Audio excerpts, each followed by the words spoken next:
clash momentarily for class solidarity. Cash circulating, give the masses back its currency. Greed from elites, oligarchs stay fed. Deep state, fake fed, everybody break bread. Racism, homophobia, sexism, religion in this melting pot we live in. Time to build a new system, unionize labor rights.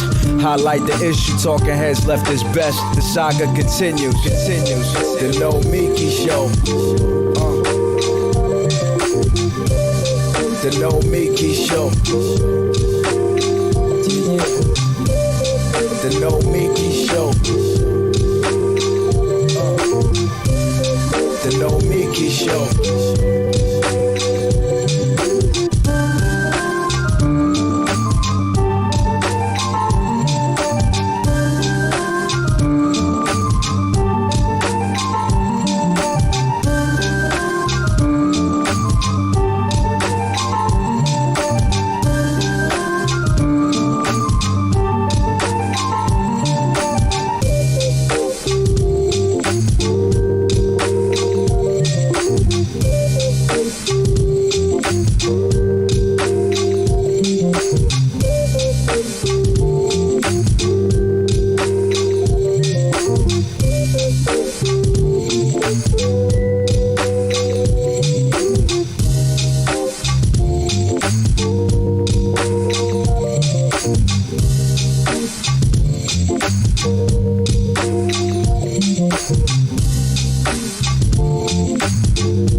clash momentarily for class solidarity. Cash circulating, give the masses back its currency. Greed from elites, oligarchs stay fed. Deep state, fake fed, everybody break bread. Racism, homophobia, sexism, religion in this melting pot we live in. Time to build a new system, unionize labor rights.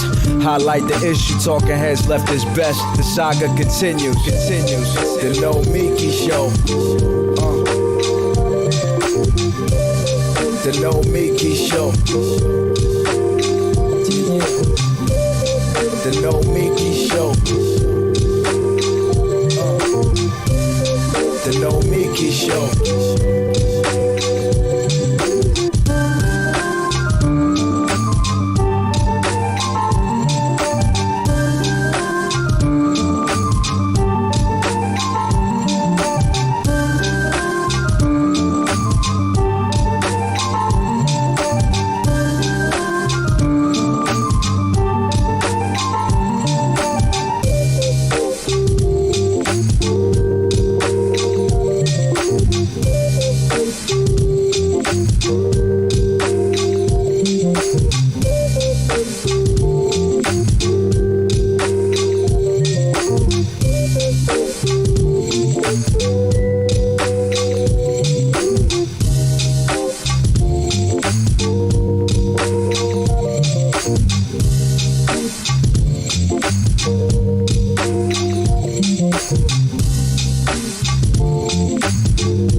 clash momentarily for class solidarity. Cash circulating, give the masses back its currency. Greed from elites, oligarchs stay fed. Deep state, fake fed, everybody break bread. Racism, homophobia, sexism, religion in this melting pot we live in. Time to build a new system, unionize labor rights.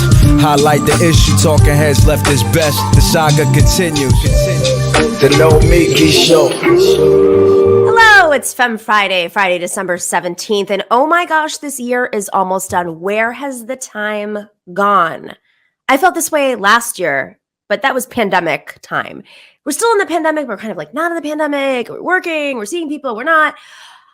But more than anything, I'm thinking to myself, where's the time gone? And how did we get to this point? How many fights have we gotten in over the last couple of years since the pandemic? And how many of those fights have been productive? That is the question I'm asking you guys today. Because while we have been in our corners, chirping away on Twitter, fighting the fight, sharing the memes, spreading the message, of course, there are very productive fights like labor fights on the ground. But I'm talking about let's say like the online lefty universe. How many of these fights have been productive? Just a couple years ago, Steve Bannon was in Europe recruiting candidates. He actually had a school at a monastery in Italy, an old monastery, where he trained far-right, essentially fascists, from all different parties across Europe on how to run for office, on the type of messaging that wins, the playbook for right populism, everything from leaning into China to targeting young white men who are distrusting institutions, to really leaning in on basically coded language against women. So they have been up to this for a while. He even said openly in the documentary The Brink to a reporter from The Guardian, the left-leaning Guardian, he even said openly to the Guardian reporter, for the next election cycle, we need 20% of your people, meaning 20% of the left. That was his strategy. Now, of course, his EU experiment did not work out so well, but that doesn't mean that the right wing went away in the EU. The UK suffered a loss yesterday, with one far-right member being lost, who was a key part of Boris Johnson's coalition. They lose a little, but the ideas are spreading. So I ask you, how many of the fights that you've gotten into in the last 2 years have been productive fights? Maybe 70%, maybe 20%? But I think moving forward into the new year, given that this is one of our last shows before the new year, we have to be thinking about how we fight. We have 11 months until the election in November. 11 months in which we are very likely to lose our coalition. I say that because I think a lot of us wouldn't align with the establishment's choices, but the coalition of Democrats, right? The coalition of the broader left.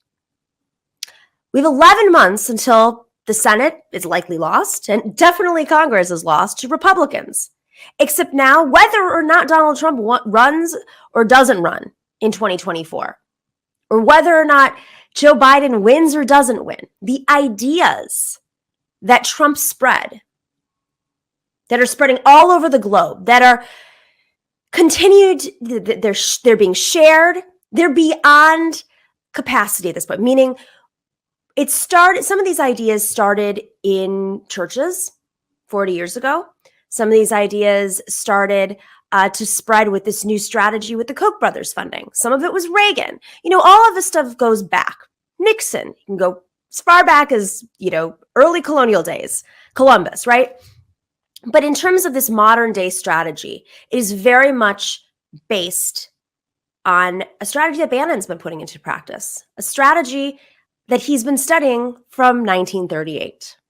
So I ask you right now, we have 11 months. 11 months. Are we going to defeat the right? Are we going to depend solely on the Democrats, or are we going to come up with a new strategy? I can tell you one thing I've learned from reading books, watching movies, and reading endless reports on Steve Bannon, and even working in Europe a couple of times in the last few years to defeat the right wing. I can tell you one thing I've learned. One universal aspect of this movement, depending on which flavor of a fascist they are, which country they're from, which party they're up against, whether it's the center left or the center right or the progressives. A unifying factor is a total,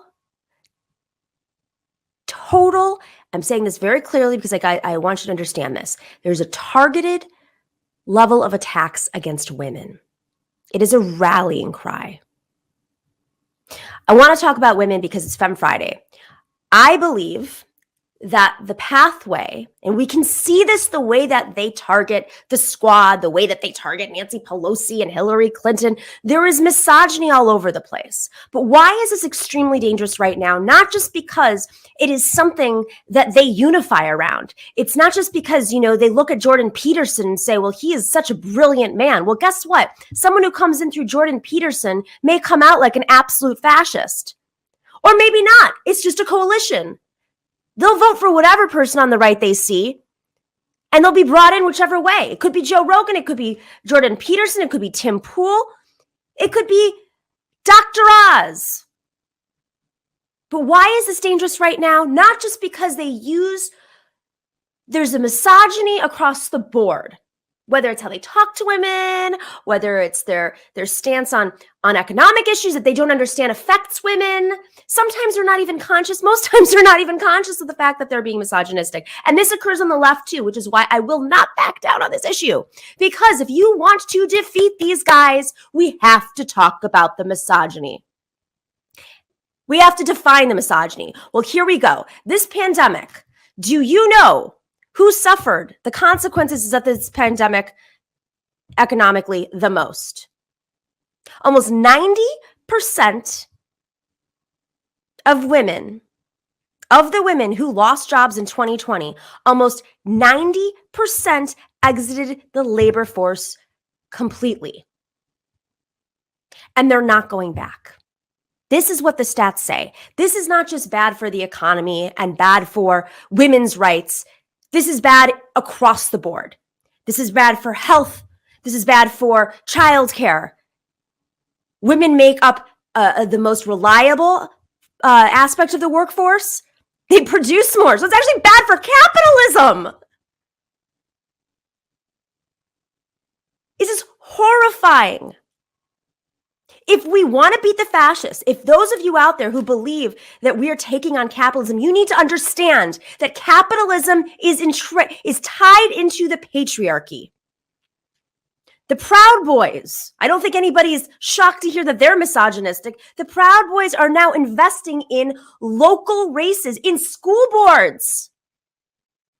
They're going to be running in city councils. I already know of one candidate who's a teacher, a woman who's running for school board, because that makes sense, right? And she's stressing out because she's being labeled as the CRT lady by a Proud Boy member. This is the fight. Women are on the front lines of the pandemic, and now women need to be on the front lines of fascism, taking on fascism, because there's nothing that scares that guy more than a teacher, a woman who understands education, who understands her community, who's a union member, who's organized. Maybe she did it in Arizona and she was part of that uprising. They are scared of that. That is what they're scared of. But that is what it's going to take to win. Because if we don't do this, then what is the alternative? Are we just going to sink another, $1 billion into the Democratic Party ad strategy? That's really been working. So we have to think strategically right now. What are they afraid of? Well, clearly they're afraid of Rashida Tlaib and Ilhan Omar and Nancy Pelosi. I mean, it doesn't matter. They don't care what kind of woman. They're just afraid of women. And they say it out loud, and they use it as a rallying cry. They even target our show so that folks who watch our show suddenly spill over into their shows. That is their strategy. That is Bannon's strategy. He says it out loud. So if we think this is some theory, you got to get out of that mindset. We have 11 months. If we lose the Senate, Congress, and the presidency, and we're already in this state of affairs, how bad is it going to get? We have a wonderful show today. We are going to be talking about shouting your abortion. And what does that mean right now? Everyone's talking, it's all over the news today in particular, about abortion pills being the solution to all of these, well, temporary solution at least, Band-Aid, to all of these restrictive abortion laws that are, popping up all over the country. And of course, what's happening in the challenge to Roe v. Wade. We're going to be talking about that at the top of the show with Amelie Bonow. And then we have Alice Herman on to talk about how workers at a beverage giant defeated a notorious union buster. Ooh, what was their strategy? I can't wait to hear, because that's the kind of strategy we need to look at. And then later we have Julia Doubleday on with Jamie Peck. Yes, what a show. It's Femme Friday. We will see you in a second. The No Mickey Show. Yeah, Clash momentarily for class solidarity. Cash circulating, give the masses back its currency. Greed from elites, oligarchs stay fed. Deep state, fake fed, everybody break bread. Racism, homophobia, sexism, religion in this melting pot we live in. Time to build a new system, unionize labor rights. Highlight the issue, talking heads left is best. The saga continues. The No Mickey Show. The No Mickey Show. The No Mickey Show. The No Mickey Show.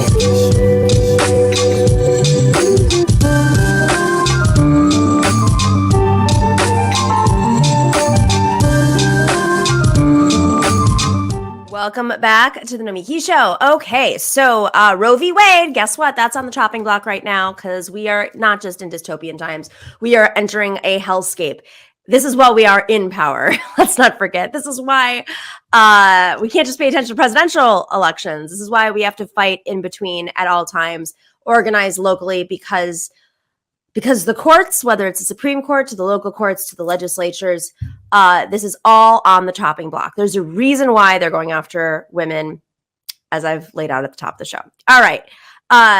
Very excited because there are some alternative strategies. Amelie Bonow is the founding director of Shout Your Abortion. Shout Your Abortion is a movement working to normalize abortion through art, media, and community events all over the country. Really exciting stuff. In 2015, Bonow's abortion disclosure inspired a viral outpouring of abortion stories on social media, receiving front page coverage from the New York Times, LA Times, New Yorker, ABC Nightline, BBC, all of the places. Very exciting. Amelia, I thought wait, do I have my abortion pills here? Oh no, I didn't stage this right. Damn it.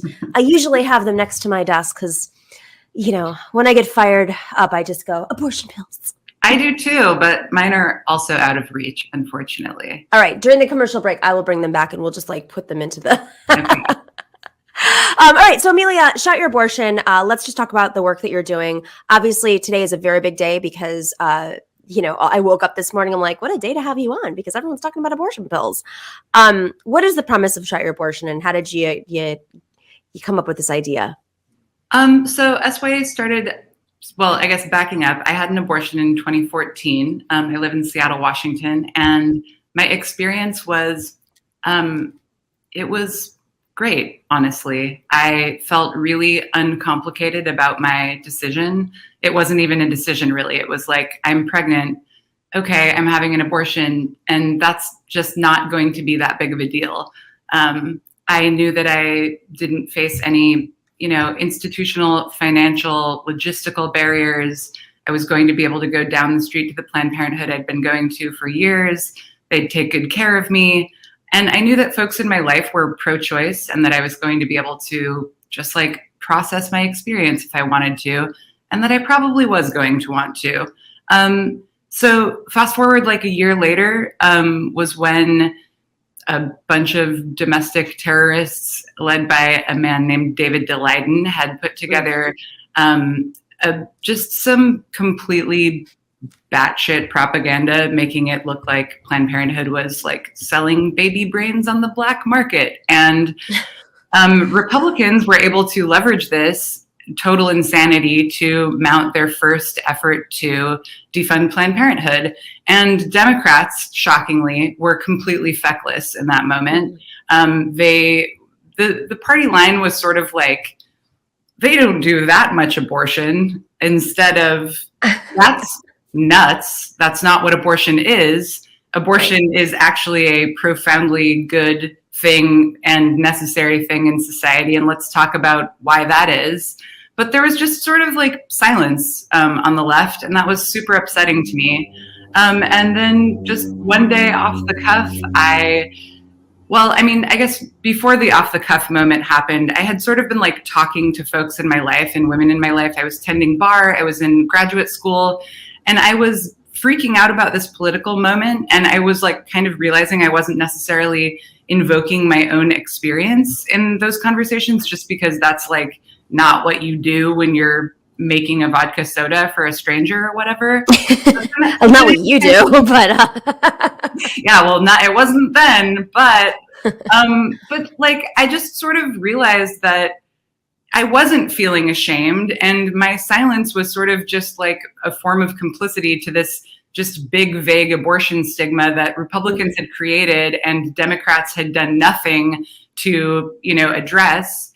And I realized that like my silence was just indicative of a lot on the left. So I started referencing my own abortion more readily, and shocker, people all around me, people that I didn't know, started being like, yeah, I had an abortion too.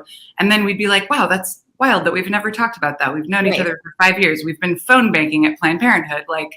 And so one day, the day that the House of Representatives voted to defund Planned Parenthood for the first time, I just wrote a status update on Facebook, quaintly, that was like, hey, I had an abortion a year ago at Planned Parenthood, and I'm not sorry. I'm not ashamed. I just feel a profound level of gratitude for the people that took care of me that day. And I'm saying this out loud because the anti-choice movement is relying on silence from pro-choice women that have had abortions, and I'm done with that. And it just sort of immediately went viral, largely in part to my dear friend Lindy West tweeting it out and adding the hashtag shout your abortion. And over the course of a couple of days, it just was all over everything, and hundreds of thousands of people use this hashtag to share their own abortion experiences, often for the first time. And after that, I left school. I started organizing. There was just a ton of momentum, not just online, but people all over the country were like, having events and making clothes and doing graffiti and lots of just like really grassroots, really like punk DIY kind of riot girl button making parties and, abortion speakouts on college campuses. And I lived off credit cards for a little while. I looked around for grant money for a few months, and 6 years later, we're in our 6th year as a nonprofit with 4 whole employees, and we're looking to scale up, as a matter of fact, because wow, yeah, things aren't great. Not great. It's a hellscape. Yeah. So I start off the show tying the attack on women to the far right and their strategy. And I don't know why we have to say, like you're talking about how we have to explain abortion, but I am shocked that I still have to say, like, it's not about the babies for them. It's not. Yeah. That's code for controlling women and not allowing them to make their own decisions. And I want to tie this into the abortion aspect, which, and if I have had an abortion too, I will say it, and I personally understand why some women don't, for a lot of reasons. There's trauma, there's lots of other stuff that happens. But the number one, and I'm so glad this is being shared online, like the last couple of days, there's like a meme about this. Reasons why women get abortions. The majority of women get abortions because they can't afford to have the child. So you want to empower a woman and give them independence. And sometimes they're in relationships with men that are not. There's just lots of things. There's lots of reasons why. But it's not because they want to kill babies or put them in a baby, whatever the thing is. And the fact that we're even going in on that path of defending, like you said, like Democrats are like, that's not true. How many times I've gone onto like a cable news show where I have to sit there and explain like, okay, Margaret Sanger was a eugenicist. Why am I talking about this? It doesn't matter. You want to control us, and you don't want us to be economically independent because you want a free slave in your house producing babies and more people to put your stupid white supremacy continuation in the world, right? It's. I mean, this is a much larger is that Heidi? I think I know that person on screen right now. It's a much larger, it's part of a much larger strategy, of course, to keep white men in power. And they just are, check mark, check mark, check mark. And the more we're fighting over things that we won 30, 40 years ago, the further behind we're going to be, especially after a pandemic where, majority of folks that were affected were women. All of the folks that were affected by the pandemic were women. So, Right. You're right now with abortion pills, right?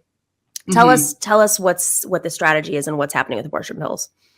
Yeah. So, abortion pills have been on the market in the States since 2000. They were developed, I believe, in France, and they were discovered to be an abortifacient in South America, primarily in Brazil, where abortion was illegal or very heavily regulated. And women realized that, oh, this ulcer medication is causing me to miscarry. So they started hoarding it and keeping it and, passing it amongst people who needed it and creating quiet networks to help people have abortions. And I think that that's really interesting because, medicine and, pharma did not invent abortion pills for us because they want us to have them. Women figured this out, and then the need was there and they decided to make money, thankfully. But so the drugs have been on the market in the States since 2000. There have always been really, really stringent regulations on especially the first of the two drugs, which is mifepristone. Having an abortion with medication is a process where you first take the first drug, mifepristone, and then 24 to 48 hours you take 4 of the second drug, which is misoprostol.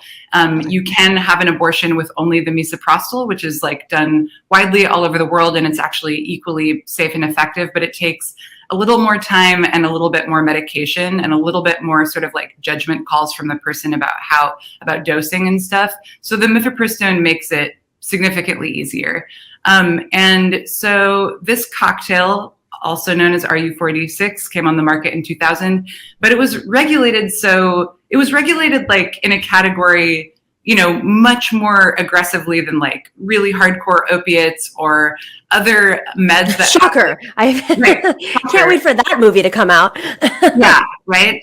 It was regulated they're super safe drugs. It's very, very, very rare to have any medical counterindication. And the regulations, as we know, are entirely cultural. They're just about making it more difficult for people to access. And the biggest one is that a person would have to go to a doctor who is licensed to perform abortion in order to pick up this prescription. Even though you would just take the one mifepristone at the clinic, and then you would go home, and the second pill, which is the one that actually causes you to cramp out whatever is in your uterus, is the one that you would take at home. And so the abortion takes place at home. So it's just not, it's an entirely cultural regulation. There's no medical reason for it. And this came to a head a couple of years ago, or in the very beginning of the pandemic. The FDA was okay, we can't actually ask people to travel in the midst of a pandemic just to pick up this drug when there's no medical reason to justify that risk. So they started to consider reevaluating the REMS, which is the Risk Evaluation Mitigation Strategy. It's this program that this drug is under that very, very few drugs are under. And yesterday, the FDA announced that they were actually going to roll back a number of the REMS, primarily the most important being this in-person dispensing requirement. So what this means is that in blue states, people will now be able to get abortion pills by mail. And also, people will be able to get abortion pills by mail, no matter what these courts decide. Because the other thing that happened during the pandemic was that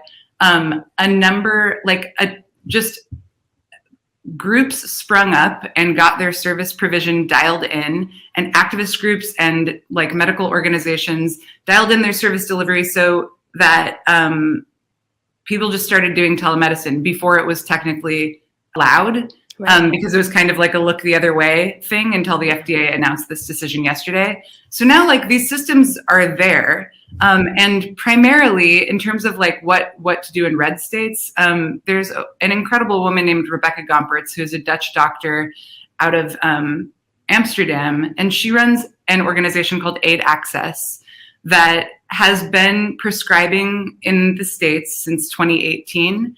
And she has made it very clear that she will never, ever stop sending drugs into red states, no matter what the court decides. The FDA tried to get her to stop doing so, and she actually sued the FDA and won.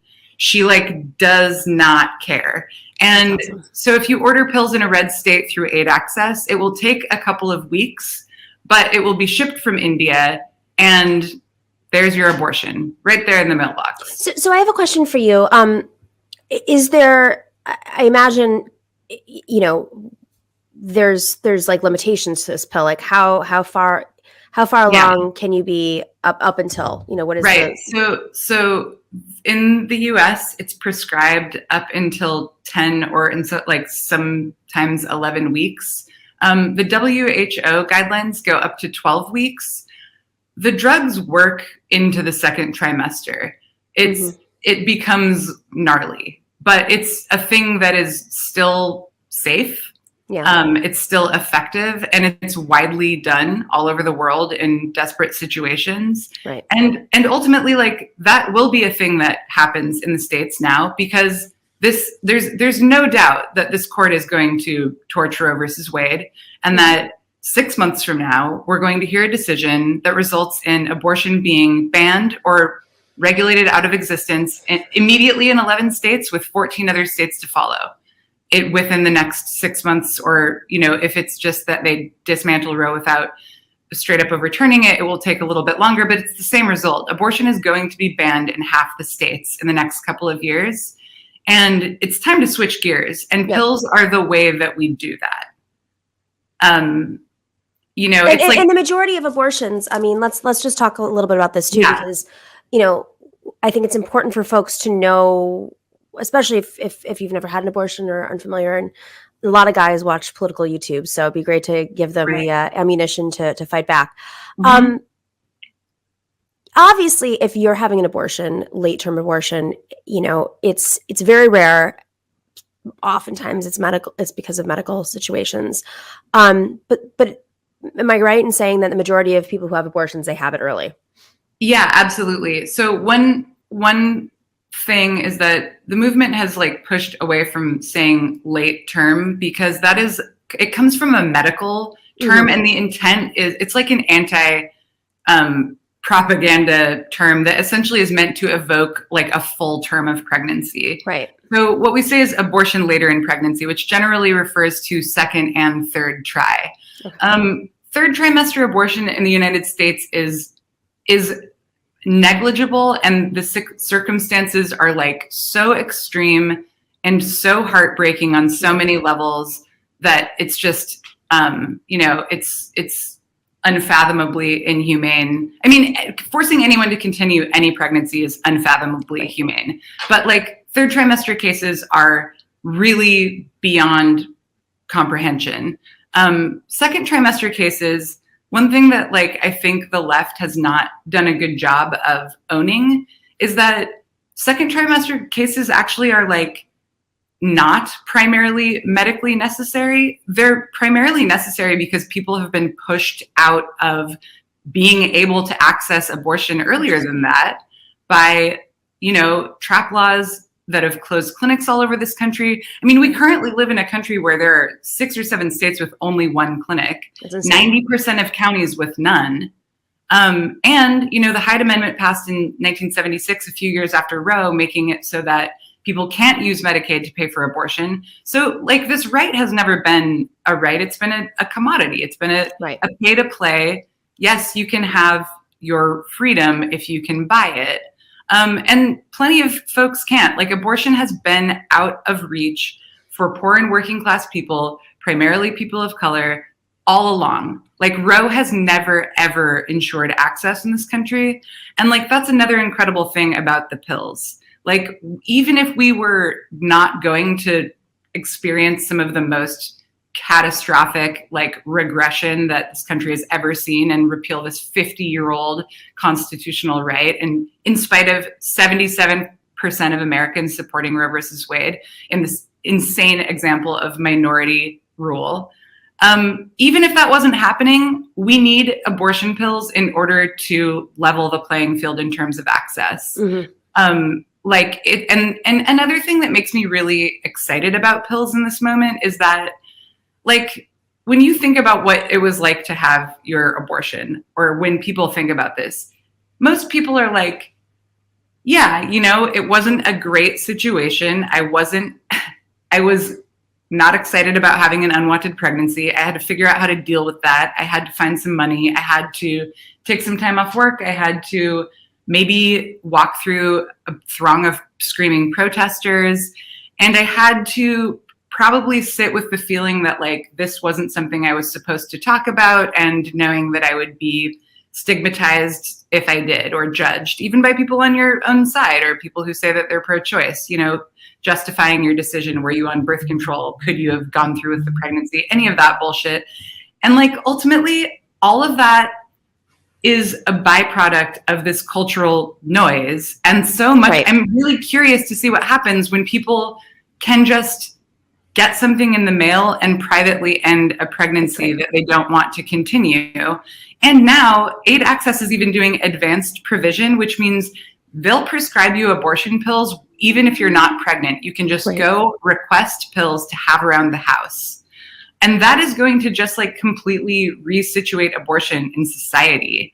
And all of this is a change that the right cannot reverse. Like, they can't put this back in the bag. It doesn't matter what any court or the FDA ever decides. We're having abortions, we're using pills, we're never going to stop. We're going to dial in systems of getting people the care that they need. And I think also that talking about things in that way, as opposed to we're going to fight for our rights, is the new front of activism in this country, of abortion activism. You know, I reject the idea that any court could have ever told me not to end my pregnancy. 100%. And it's and, you know, goes without saying, but we have to say it. This is only going to make having the pills is a way of providing safer abortions so that more women are not at risk. No matter what happens with Roe v. Wade, because there are so many states that have such limitations on any reproductive health, not just abortion, but any reproductive health. Right. It's very, very, it's a good solution so that we're not in a situation where people are dying on the way driving to another state because they have an ectopic pregnancy, or, you know, I mean, this is the whole range from being underage and not wanting to have a child, to ectopic pregnancy, to having 4 kids and not wanting to have another, and not, you know, whatever. It doesn't matter. It is up to the woman to decide, because she has a right not just to decide what she does with her body. That is a very independent kind of like libertarian-esque way of thinking of things. She has a right to know what she wants to do with her life. You think having kids is not impacting every single aspect of somebody's life? That is what this is about from the conservative mindset. Yeah, absolutely. I mean, like, and going back to something you said earlier, like, there is no meaningful project to end abortion in this country. There is simply an effort to decide who gets to have them. That's right. Because these lawmakers know that their wives and mistresses and teen daughters will always have access to safe abortion, and that they will. Like, every clinic, if you talk to anyone who works in an abortion clinic, they'll tell you that they give abortions to people who identify as pro-life, who've been protesting their clinics like all day. This is a thing. Like, the anti-choice movement is built on this insane lie that, like, this country doesn't run on abortion. This whole country, across class, demographic, faith background, urban, rural, everybody's having abortions. It's just like, we can't build functional societies without controlling our reproduction. And you know, the right has realized that like them being able to decide who does is a crucial front in class and racial warfare. And meanwhile, the left has been like, this seems complicated to address, and they've just kicked that can down the road for so long that now, like, we are descending into the 7th circle of hell. Yeah. And honestly, I'm more angry at the Democrats half the time than I am Republicans. This morning, as a matter of fact, I woke up to a New York Times story that the Republicans are about to take back the Virginia House a month from now. And Virginia Democrats were working on an effort to like enshrine abortion protections into their state constitution. But then they were like, it's Christmas time and the majority leader is in Hawaii. So we're going to have to pass. And so I just want to say that like Democrats' failure to mount any formidable resistance to this like slow slide by the Republicans to erase, you know, women's and people's right to bodily autonomy has been completely enabled by Democrats that like have like, this is a like canonical history books level failure on their part. Well, I mean, going back to the point of who's going to defeat these right-wing people, it's not going to be people who are going and taking vacations to Hawaii, who, again, if they are personally affected, they're going to be able to afford an abortion. But if you're sitting there saying to yourself, I'm a working person who was elected to the slate, and I'm the speaker, you know, of the House, who's not going on a vacation to Hawaii on whatever they're making a year. This is why Democrats have to stop supporting people who respond to pollsters and their solution. Like, I mean, the Hyde Amendment is a perfect example. In Virginia, Tim Kaine was notorious for this. When 77% of Americans, support Roe v. Wade, this is not a wedge issue. This is not something you say, well, I have to win in my conservative district. You don't actually. The fact that the Pope can come out and say, well, actually, you know, remember when we talked about abortions? It turns out like we're kind of full of shit. The Pope is saying that. Yes. And Democrats don't feel the political pressure adequately because of people's silence on the issue. And, you know, this is not a women's issue. I think this issue being siloed into this little realm of identity is in part what's helped us lose. We need every single person who cares about economic justice, racial justice, yes, gender parity, you know, people having equal access to freedom and their own right to life. Like if I am forced to continue a pregnancy, I have lost my right to life. 1,000,000%. And if we don't hear people mounting, you know, a real, like just learning to talk about why they refuse to live in a country without abortion access, and people who are not just women. I mean, you know, better than anyone being surrounded by like male commentators, like how often do you hear dudes on the left just talking about, hey guys, this abortion thing's looking really bad. I saw a lot of people online on Twitter, you know, sort of finally diving into that the day after opening arguments in Dobbs, where a bunch of like dude pundits were like dropping into the chat and being like, guys, this is bad. And like, oh, cool. Yeah, now that you have something to opine about. But yeah, we need everybody to talk about it. It doesn't have to be personal or scary. It's a human rights issue. It's a class issue. It's like there are so many ways into it that aren't like about sex and women's decisions. Like you don't have to talk about any of that shit. Just talk about how the world is unlivable without abortion, and you refuse 100%. To tolerate that. It is a human rights issue. I can't say that. And we should be thinking about that. We can't. It's not an electoral issue. It is. This is something that we have manufactured in our country.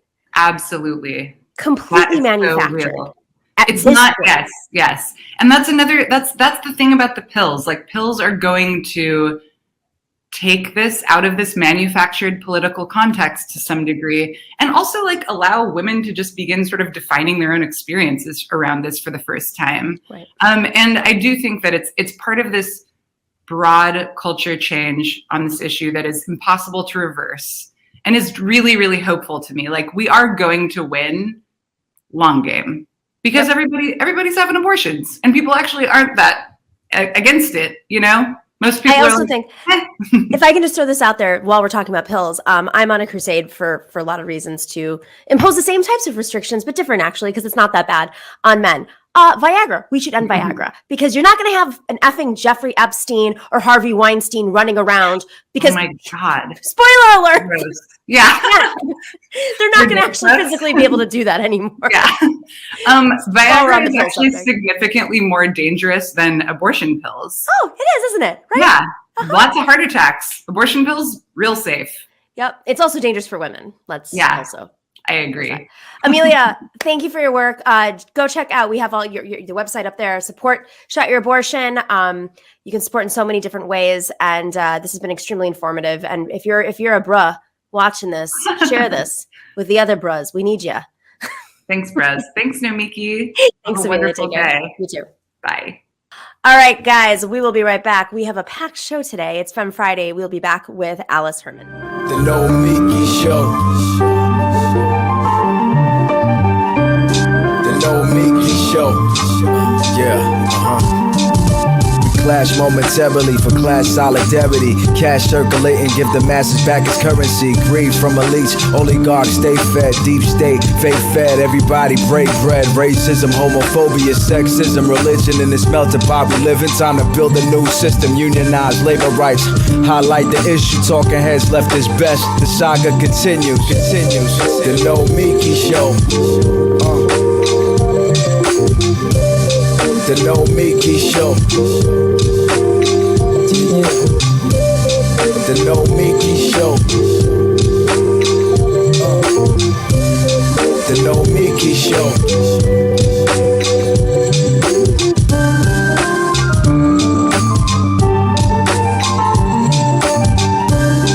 Oh boy.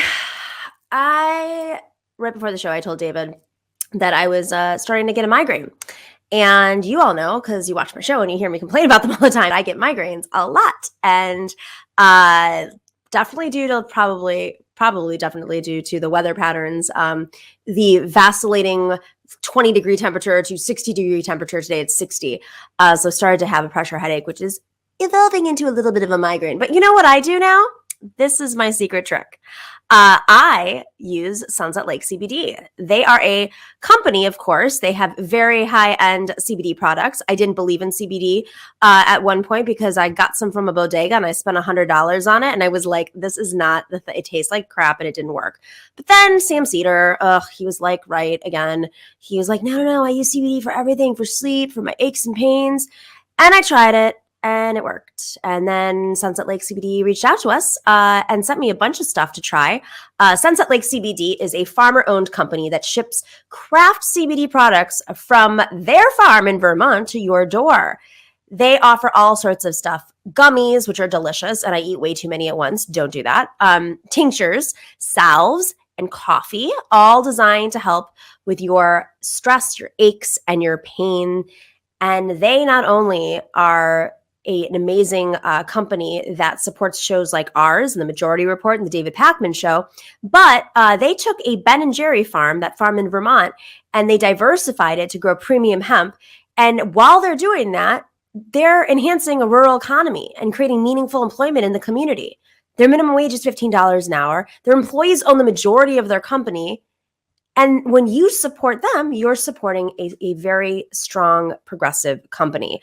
I love the tincture for when I have a migraine. They have these like little pre-rolled joints, which are great because I can still work through the day, but it helps loosen me up, which is, you wouldn't be able to tell because I'm always amped up on coffee. But there's also a coffee that gives you that little coffee buzz but chills you out. But for me, I took a little bit of that pre-roll and it's helping me with my migraine. I'm also drinking a million different concoctions here, kombucha and coconut water and coffee, everything, all to make sure I get through the show. You can get 20% off of your order right now if you go to sunsetlakecbd.com and you type in NOMI, NOMI. Go to sunsetlakecbd.com, type in NOMI, NOMI, and you will get 20% off of your entire order. They have lots of new products too. They've got dog biscuits, which is really good for Bijou, our dog, who gets a lot of anxiety when we're not around. They have chocolate fudge and, of course, the gummies. They have this new massaging lotion that's incredible because if you get aches and pains, it really does help and it smells delicious. Go check it out, sunsetlakecbd.com. Type in NOMI, 20% off. Tell them I sent you. And that includes to my family because I just learned that they haven't been putting in the promo code. So if you're watching, family, make sure to put in the promo code. All right, we will be right back in literally 2 seconds. 2 seconds with an amazing conversation about how to fight the union busters.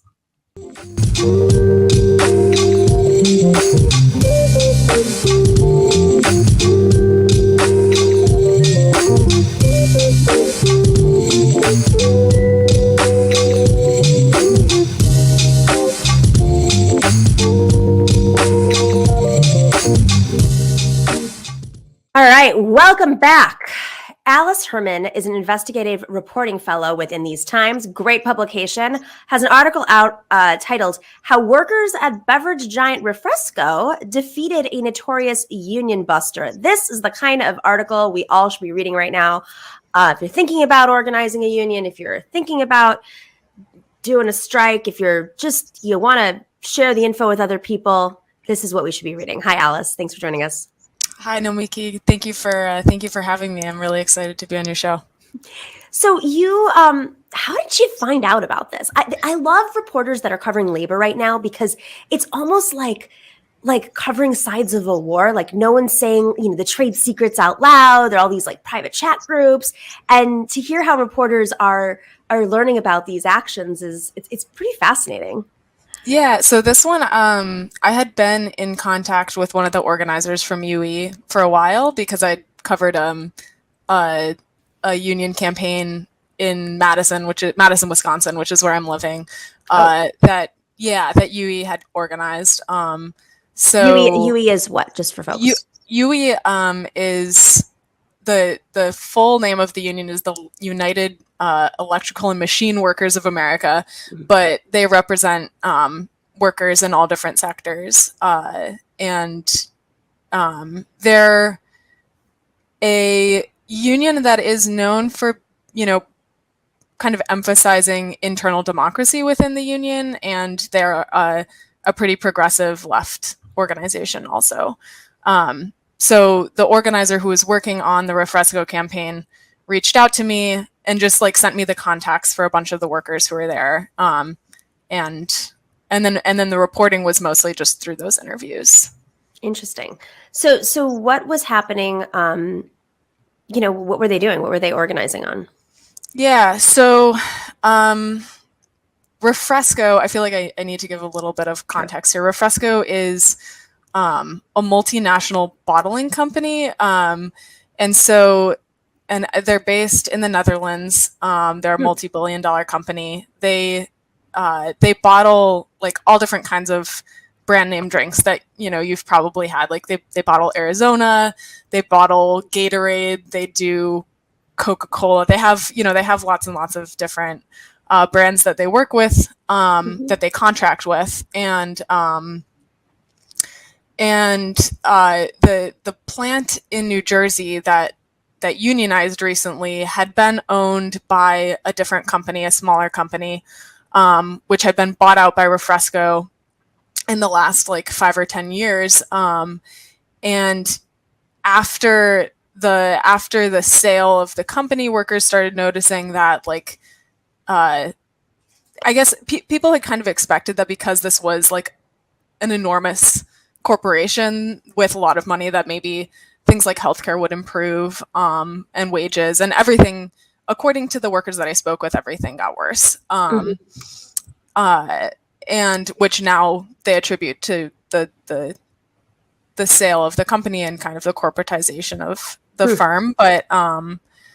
But in it, so there were my understanding is that there were a core of workers who were interested in organizing and who had tried to organize maybe 3 or 4 years ago around some of these issues, but it wasn't until the pandemic started, and I think this was true in a lot of workplaces, that their organizing drive was really spurred on, and that and that a lot of people joined in, just seeing how they weren't, they alleged that there wasn't any contact tracing, that people were getting sick, and that basically COVID, and what they had described was that COVID was just racing through this plant where there wasn't room to even socially distance. And so, I think that felt like evidence for a lot of people of what some of their pro-union coworkers had been saying for a long time. So on that note, they ended up bringing in union busters. At what phase does that happen usually, or in this situation, I guess?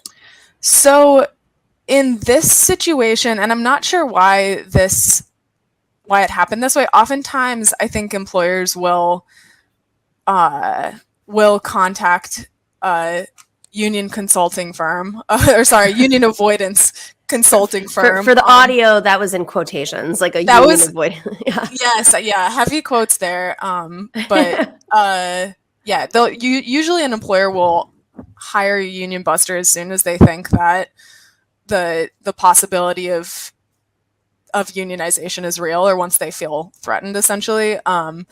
And for either because the campaign had been happening in relative secret, which is a union tactic, or because there had been this failed campaign before, the employer didn't hire the union busting consultants until kind of the last hour. So it was like they had a couple of months, or maybe it was like about 6 weeks, I think, before the election was scheduled to try to persuade workers not to organize. And the way they were doing that was just holding captive audience meetings, which means mandatory meetings where workers are in a room with a union buster leading the meeting and just required to be there because they're on the clock, and essentially sitting them down for hours and telling them why they shouldn't unionize, and using all of these different tactics that we can probably get into in a minute, to try to convince them.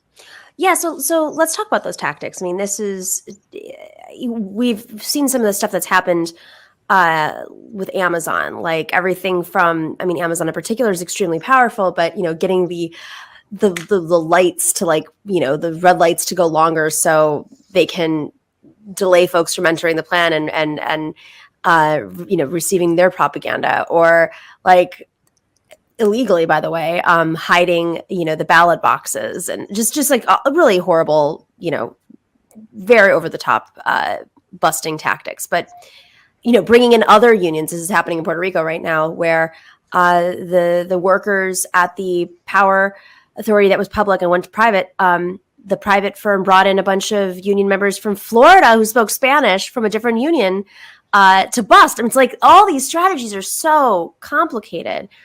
What kind of tactics did they use? Because clearly it didn't work. So let's just be on the lookout. Yeah.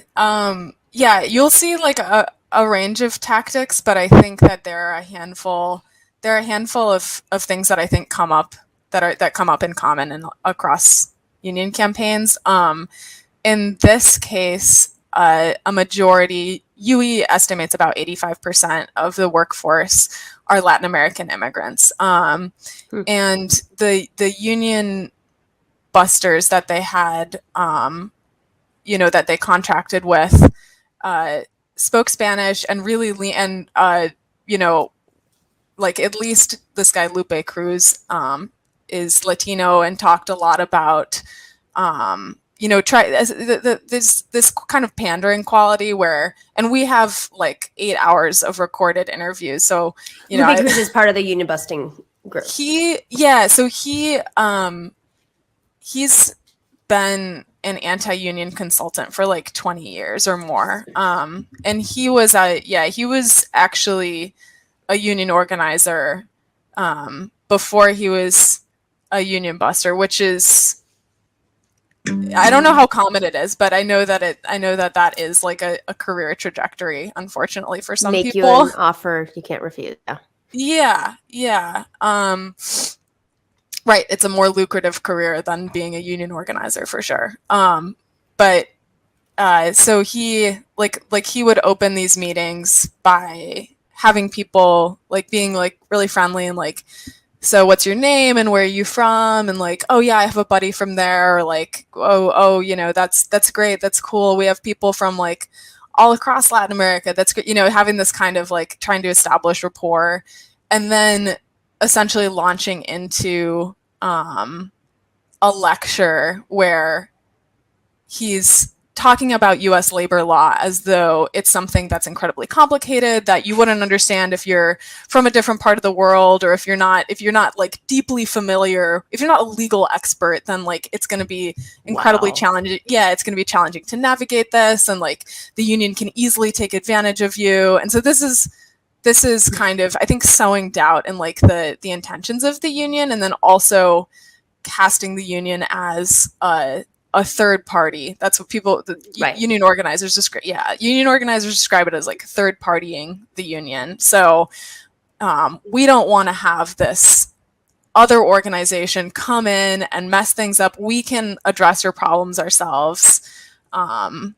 So those this were vast union conspiracy to protect their membership. right. It's like, what do they think? They're like, I don't understand when I hear these tactics. I'm like, your goal is to profit, and we are the union. Like, right. And so, right. And that's exactly what they're trying to undermine, is the sense that the bargaining unit, or the workers within that shop who are represented by the union, are the union. They don't want people to feel like they're representing themselves, but rather that they're, seeking to contract somebody else to represent them. So establish this as like a business relationship. And this was something that came up a lot. Yeah, this is something that came up a lot with the Refresco campaign, where the union busters were using a lot of language around, is this a good investment for you? And like, what? is this, yeah, like, right, as though your dues are going to be so expensive that you don't know if you're going to see a return on them. But of course, like, looking at data from the U.S. Bureau of Labor Statistics, we know that a majority, that generally speaking, union workers make more and have better benefits than their non-union counterparts. So, but yeah, so anyway, it's a lot of what they do is sort of without explicitly saying the union isn't going to give you these things. They will say, like, do you know if the union's going to give this to you? Right. And like, maybe you should look into it. So they have plausible deniability when it comes to like whether or not they were making threats or something. But it didn't work. It didn't work. No, it did not.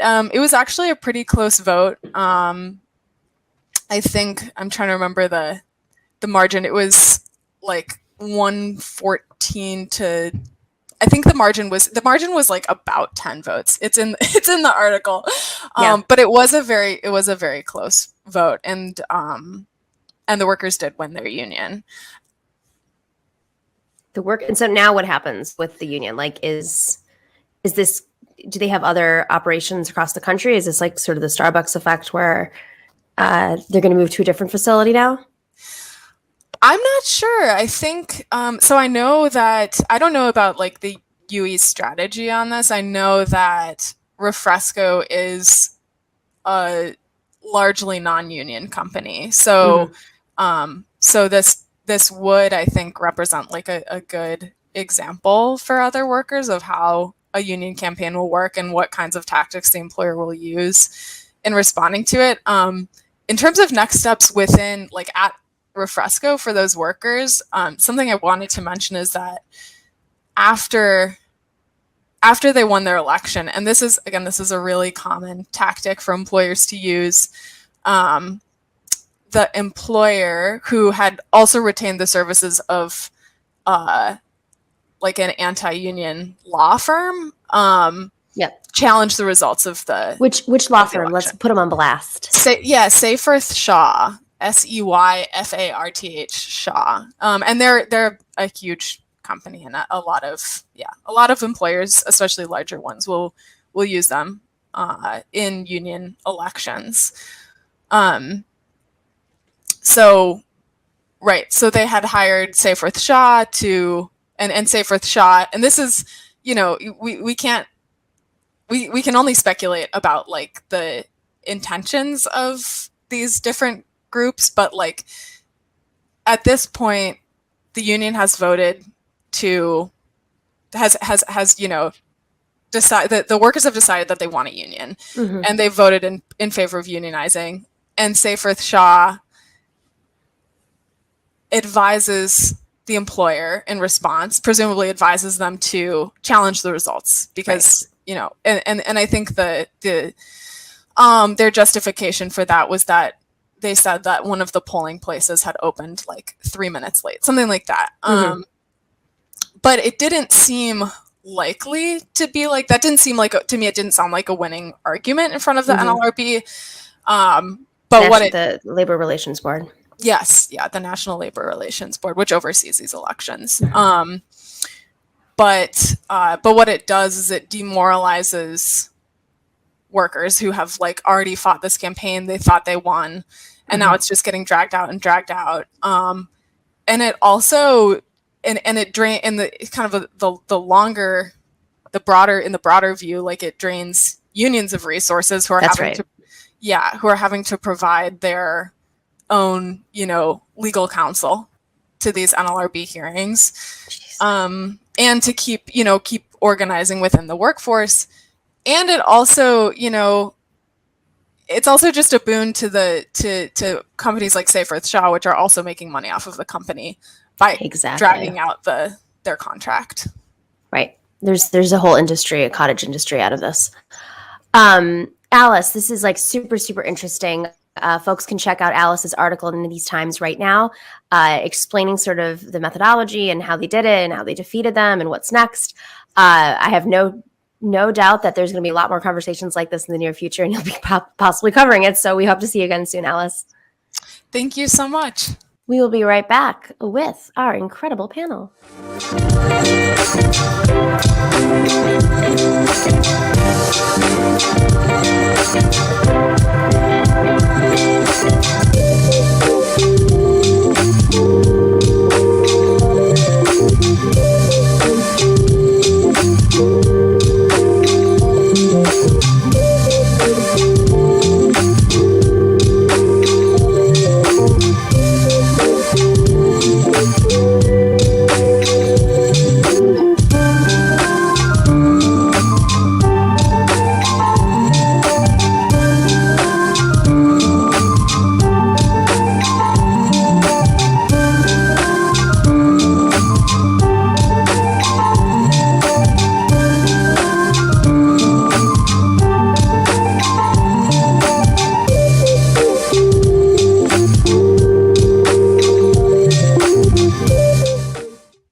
So now you know that women have faced the serious consequences of the economy failing during the pandemic. 90% of women that have left the workforce will stay out of the workforce. That is a jarring number, and that's just the workforce, but see how that has a domino effect on society, not to mention how that affects healthcare, childcare, cost of living. Does that necessarily stimulate the economy? We keep saying the economy is back. Well, I'm sorry, when half of the workforce that lost their job during the pandemic is not coming back, I'm going to guess it's not really great for the economy. So what are we going to do about it?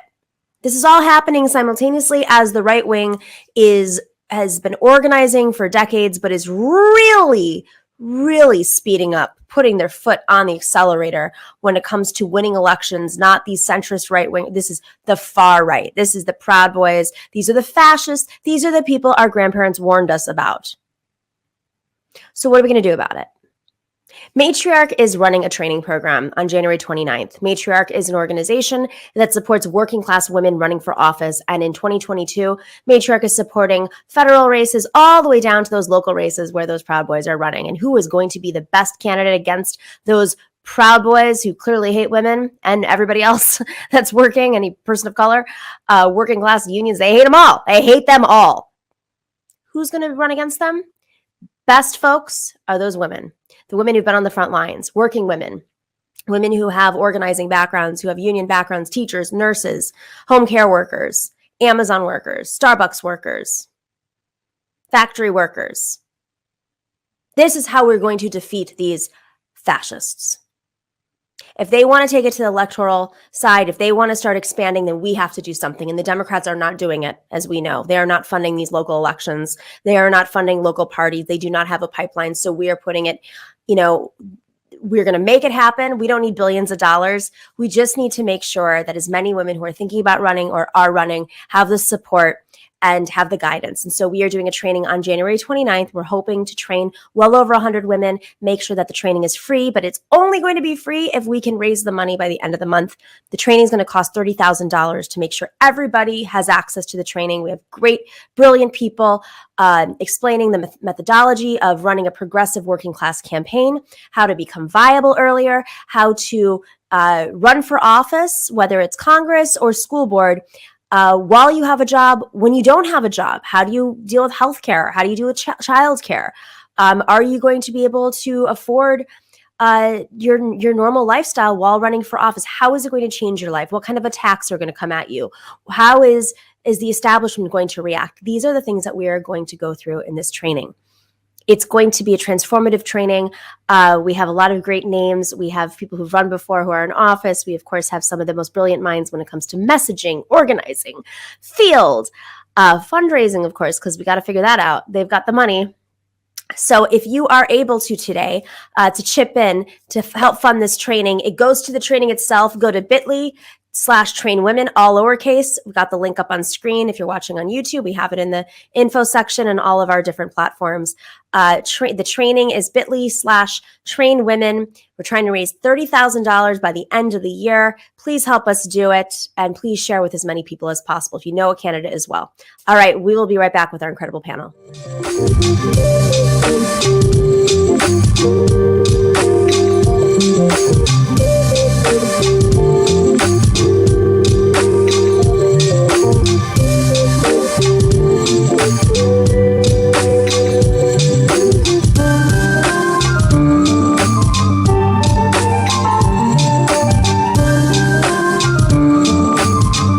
Hey, welcome back. Oh, I've got my glasses on. Maybe I'll keep them on. There's a little glare, but I can see better.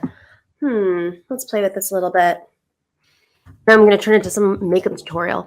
All right. So we are very excited to have back in the States, Julia Doubleday. She has been on a whirlwind tour of this global South. Julia, welcome back. Oh, I'm sorry. Your background is not exciting enough after looking at your Instagram for the last few months.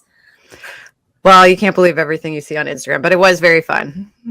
I mean, I can believe everything I see on Instagram when you're in like Mexico City, then Chile, then Argentina, and then Brazil. Like, what? Yeah, you got them. Those were the big ones. That actually happened.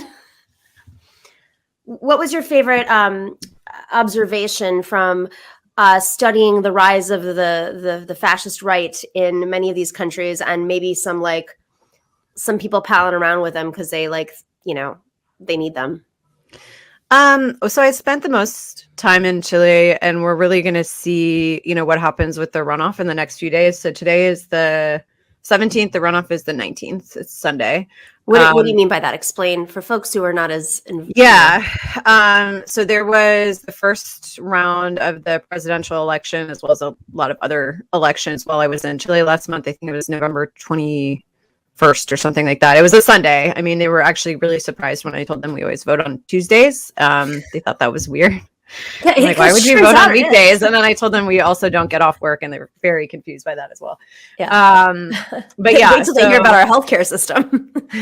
Yeah, they've heard about student loans. Do you know about that one? I love when I talk to foreigners about student loans. They're like, what? Yeah, I did. I talked about that as well. And I was explaining how I know people who have interest only payments that are $1,000 a month. And they were just totally confused.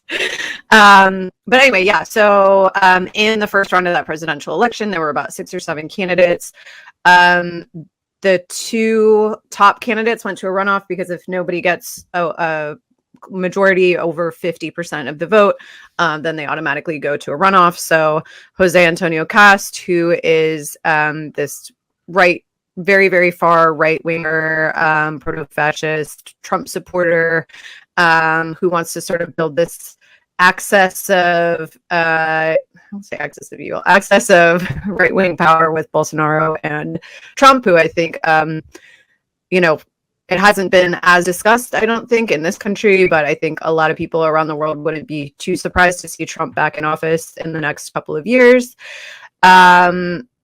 He is in a runoff with Gabriel Boric, who is the left-wing, sort of Bernie Sanders-esque democratic socialist. Actually, one of the critiques I heard of him while I was there was actually from the left, people on the left don't think he's far enough left. So sort of that classic dynamic that happens on the left.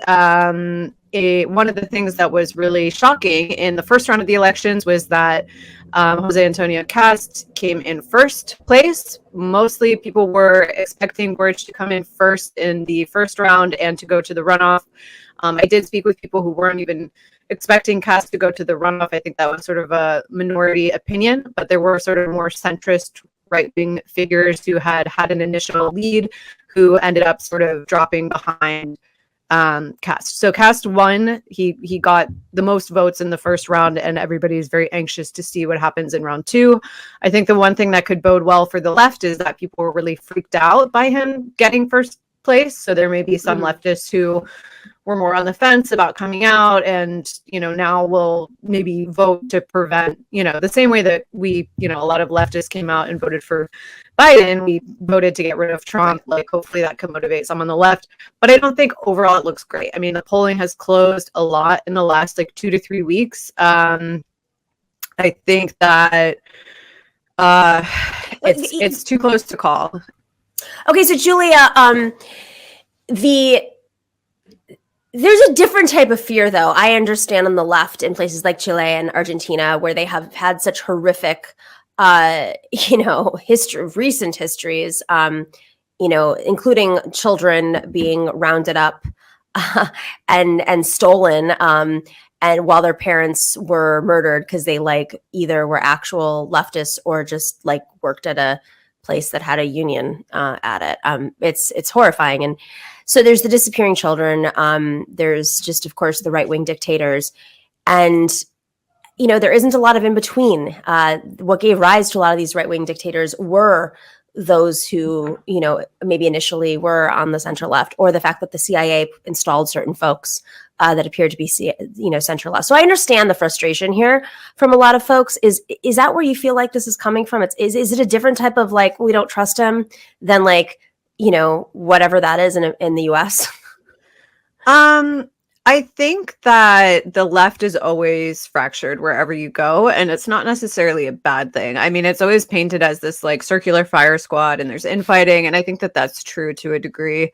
But I also think it's just what happens when you have a free exchange of ideas. I mean, it's true that there's this sort of really solid block of opinion when it comes to authoritarian capitalists, but the reason for that is because they're authoritarians. I mean, you're not going to have the same kind of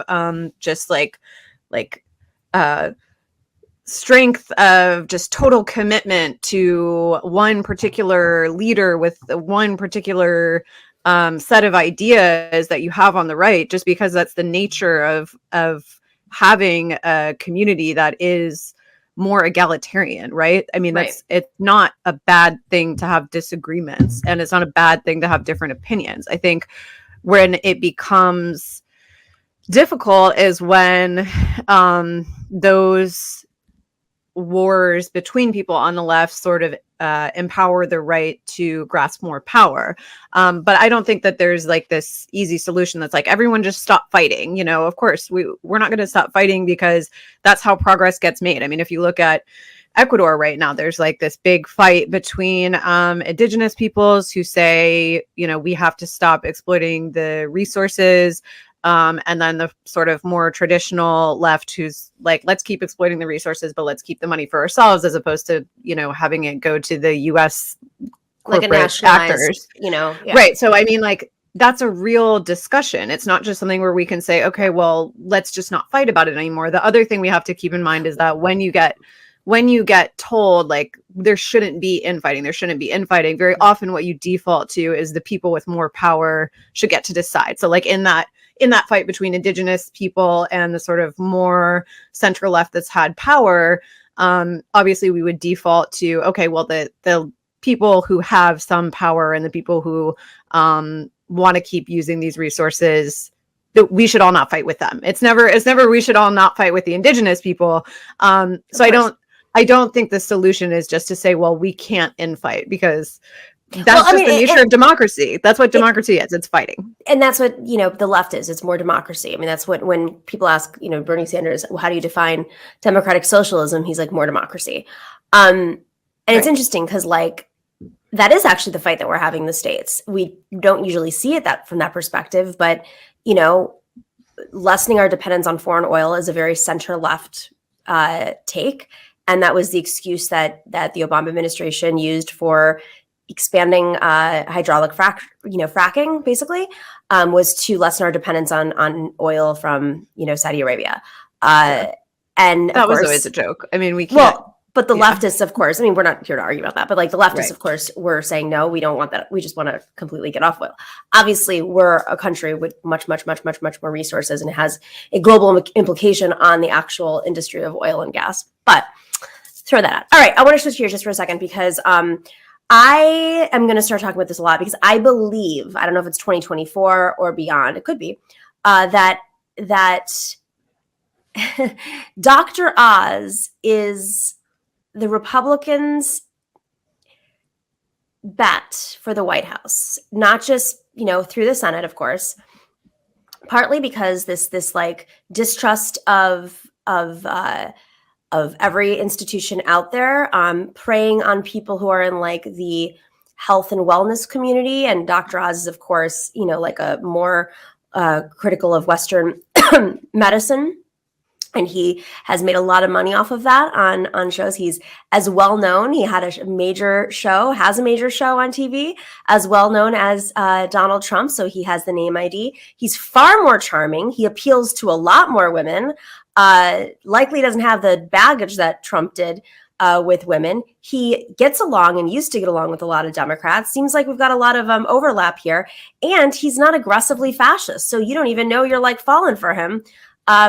And this, this simultaneously has happened while the Republicans have really been going after Fauci, which I really didn't understand until this. Let's play some clips of Dr. Oz running for Senate. Oh, I buried the lead. He's running for Senate as a Republican in Pennsylvania from Southern Jersey. Which I appreciate. What is your position as both a doctor and a senatorial candidate on when life begins? When should we draw the line when abortion is legal? As a doctor, I appreciate the sanctity of life. And for that reason, I'm strongly pro-life. With the three exceptions I've mentioned, that's how I would vote. And when does that life begin? Again, if I'm pro-life, then it's a decision that comes back to the sanctity of when you think life does begin. And I believe it begins when you're in the mother's womb. Oh, God. When you're in the mother's womb, but that carries you all the way up to 9 months of pregnancy. No, of course not. Life's already started when you're in your mother's womb. But it's a rat hole to get trapped in the different ways of talking about it. We need, as a nation, to make sure the Constitution is appropriately followed, and people like me, and you may be in the same camp, who are pro-life, have our feelings respected. And this is something that should not be taken away from us by judiciary legislating from the bench. Yeah, but that's also something that's going to have to be legislated, and that answer is going to have to be given specifically. What Listen, are I we appreciate the doing? opportunity to talk to you tonight. Who is he? What happened? What happened? Oh my God, Julia. Okay, so can we go back to Julia? Well, I mean, I think I don't know enough about, his background other than he was this sort of talking head on cable news. I think a lot of old people really like him. So I'm sure that's... He was not a talking head on cable. I'll tell you his background. He was on Oprah. He was on Oprah. Okay, yes. Yes, he was the health. I know a lot. I'm all in the Unfortunately, same I know category. the man. Like, Let me just. I know the man. Old people watch it. That's what I know. Yeah. No, not old people. That's the thing. It's not old people That watch Oprah? No. Oh, first of all, people Oprah watch hasn't been on air in 10 years. But her demographics were not old. It was like 30 to also different era when people were watching more TV. This is horrifying. I seriously doubt you can find a big Oprah fan that's under the age of 40. Now, because she's not on air. Right, but that's who he's going to appeal to, is what I'm saying. Like older people, exactly. Yeah. I mean, to go back to your comment about him being the Republican potential nominee, I don't think you're wrong in that, like, Trump sort of showed that there's this like massive opportunity for anyone with any sort of celebrity to kind of jump in and just jump the line. They don't need to spend 30, 40 years waiting in the Senate and building that experience. Like, people don't care. People really don't care. That being said, I still think, like I mentioned, that Trump is the best bet for 2024. Why the fuck would they not run Trump again? I mean, people are obsessed with him for all of the baggage that he has. We know that the party understands the temperature of their electorate and isn't denouncing him. They're not distancing themselves from him. And there's a reason for that, because they know he can come back. And they know that if they piss off their base, they're not going to come out and vote for someone else. So, I mean, if Trump is dead in 2 years, which is totally possible, he's very old, then he won't run and he won't win. But if he's alive, I think there's a good chance he'll run. And I think there's honestly a good chance he'll win as well. And if he gets in there again, I wouldn't plan on him leaving. He's still, yeah, exactly.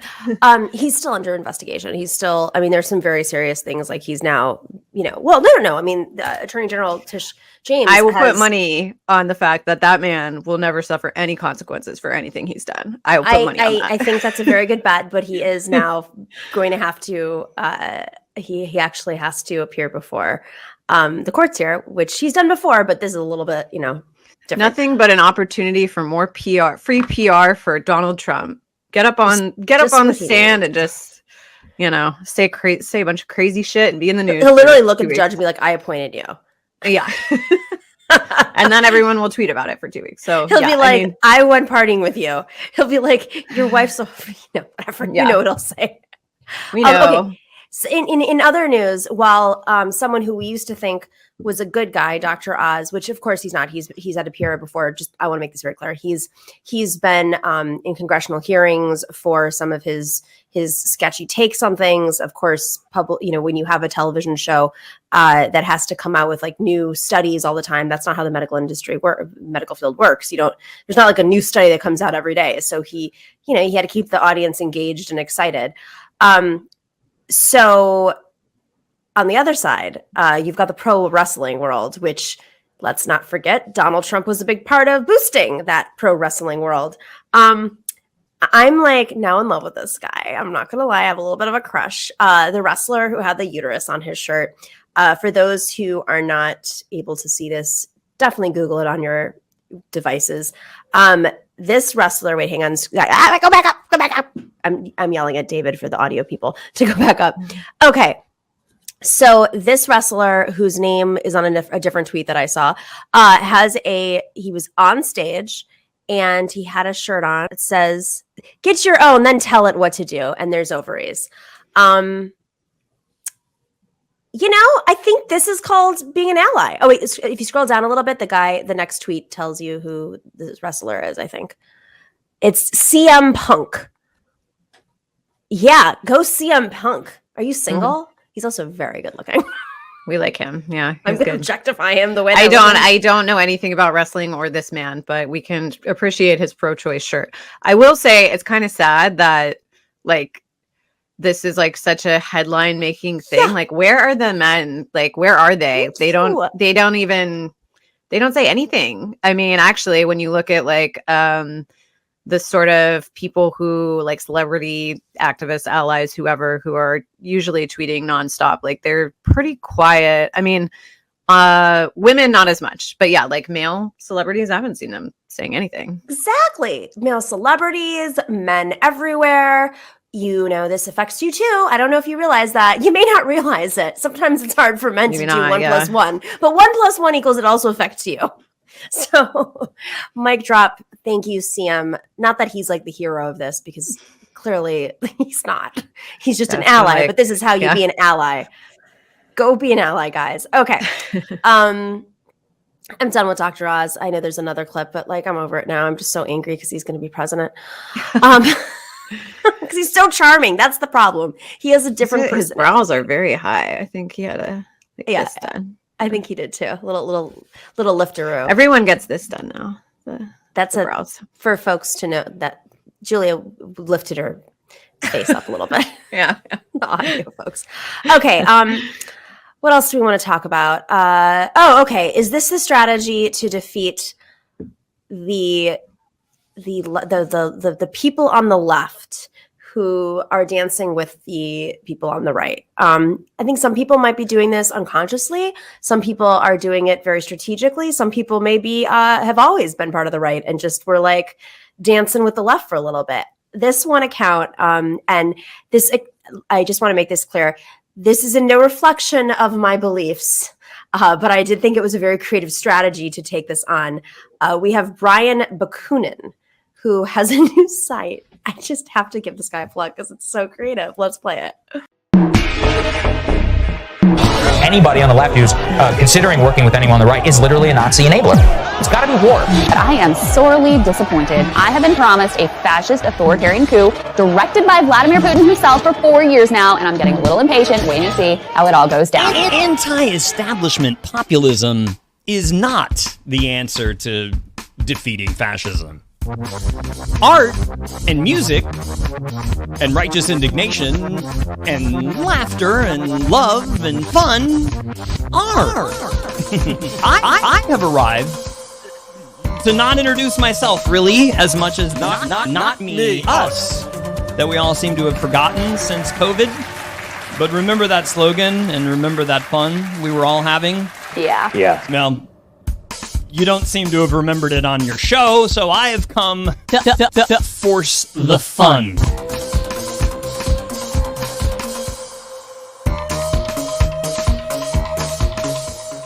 His whole idea is that he's using humor and disco dancing and art to illustrate what's happening and the rise of the far right. So I thought it was a very creative way of doing this. And Yeah, I feel like I'm on acid. If you were watching it, you would definitely get that. I love it, man. I'm like, what are we doing in our show? I got a purple screen. like what are we? I thought this was a lot, like the pink glasses and the purple wall. Okay, you're really that's good. Yeah, we like that. Yeah, that was a lot. I feel, like I just went to a really wild party and I need to lie down now. No, but thematically, like, he is one of the few people who's really like breaking it down right now about this thing we've all been complaining about, and we get toggled into these like wars over, vaccine mandates or or masks or, force the vote or all these things that they keep bringing up that they're trying to suck us into that debate rather than talking about the rise of the right and what that pathway is and talking about, what it takes to build a coalition so that we can defeat the right. Instead, they are creating their own. It's a very like Roger Stone tactic where Roger Stone used to just put in instigators at all rallies. And then you'd be like, how'd the fights break out? And then it's like, turns out it was the guy being paid by Roger Stone who just went in there and punched a bunch of people. Similar, but, in the media space. Yeah. I mean, I think there's a naivete that comes along with leftists who want to ally with right wingers. And let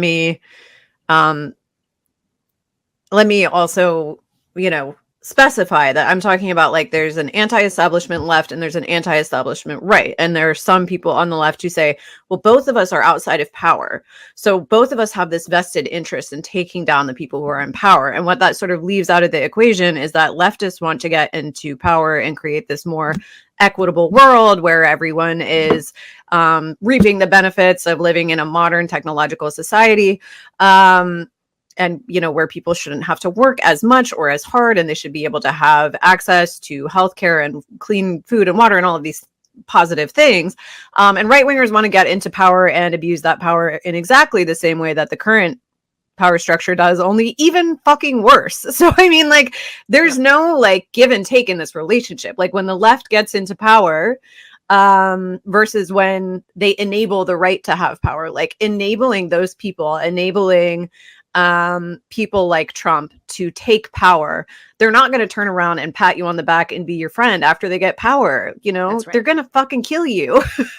Like, no, that's literally what happens every time. I mean, I'm not exaggerating when right-wing authoritarians ultimately take power, whether it's through populist means, coups that occur from the top down or bottom up. Ultimately, the first thing that happens is they round up all of their political opponents and they fucking kill them. Mm-hmm. And it doesn't necessarily happen like through roundups the way it has historically in other countries. But in our country, they just have an armed force, police force that just runs around and shoots people and uses whatever excuse and legal defense that they can because they've lobbied for it. Like that is the same thing For folks who are like, oh, it'll never happen here. It is happening here. It's just it's just structured a little bit differently. All right, Julia, on that note, they're going to come for you and kill you. Don't align with them. Yeah. I just think it's never a good idea to trust a Nazi. Don't trust Nazis. But they don't call themselves Nazis, Julia. Come on. Some of them do, though, right? I mean, some of them are openly wearing the Pinochet did nothing wrong. I'm openly a fascist. Some of them certainly sort of obfuscate that, but then they also ally themselves with all the same ideas. So it's just sort of they're like, we're for Medicare for all. Semantics. After we kill everybody that's our opponent. God, that's what you don't understand. They say they're for Medicare for all, but that's, in year 2 after they've killed the women, the Jews, the people of color, the indigenous people, the unions, and Joe Biden and Hunter Biden. Yeah, I mean, I think that we're not joking, by the way. I think that we're in a dangerous place, and I think that Trump getting back into power is a big possible. And I think that the Democrats aren't preparing for that. The Democrats are in some kind of delusional alternate reality where Biden getting elected was this massive mandate for things to go back to normal, which of course it wasn't. Nobody wants to go back to normal because normal is what produced Trump. I'm of the belief that he's not coming back into power, and it doesn't matter because the margins were so small. It doesn't matter if he comes back into power or not. We're losing power in November, no matter what. And Joe Biden is clearly not doing anything. He's completely beholden to pretends to be beholden to a couple of people in the Senate. I got to wrap, Julie. I'm sorry. Love you. I didn't mean to cut you off. No worries. They're going to come and kill us and be a better ally. Well, that's not the best soundbite, but I think beware of empowering fascists. It's not going to go well for you. Is the summary. Summary. We're here, guys. 11 months. Love you, Julia. Be well. Hope you don't have any jet lag. It's not that the time difference isn't that bad. I'm fine. All right. It's been a couple days. You know what the trick is? Around 2:00, just take a shot of mezcal. Some people take naps. I'm like, I think I would take a nap after that for sure. Yeah. 4. All right. Have a wonderful Friday, everybody. Thank you for being here. And as always, stay in solidarity. See you on Tuesday for TNS Live on Rockfin and YouTube. The No Miki Show. Clash momentarily for class solidarity. Cash circulating, give the masses back its currency. Greed from elites, oligarchs stay fed. Deep state, fake fed, everybody break bread. Racism, homophobia, sexism, religion in this melting pot we live in. Time to build a new system, unionize labor rights. Highlight the issue, talking heads left is best. The saga continues. The No Miki Show.